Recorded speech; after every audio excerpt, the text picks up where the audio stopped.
শ্রীকৃষ্ণ গীতায় বলেছেন, অসৎ পথে চললে পরিণাম সর্বদা খারাপই হয়। রাগ মানুষের থেকে সবকিছুই কেড়ে নেয়, বিনিময়ে দেয় শুধু আফসোস। অহেতুক সন্দেহ যেমন সম্পর্কে ভেদাভেদের সৃষ্টি করে,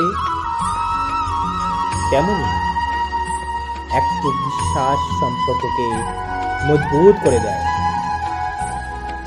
ভালো কর্ম করুন, ভালো ফল অবশ্যই পাবেন। যার নিজের মনের উপর নিয়ন্ত্রণ নেই, তার মনই তার জন্য সবচেয়ে বড় শত্রু।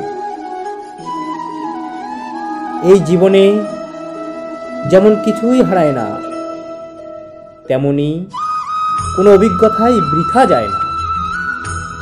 ফলের চিন্তা ছেড়ে নিজের কর্মকে সততার সাথে করুন। আত্মবিশ্বাস হারাবেন না, আত্মবিশ্বাসই সাফল্যের চাবিকাঠি।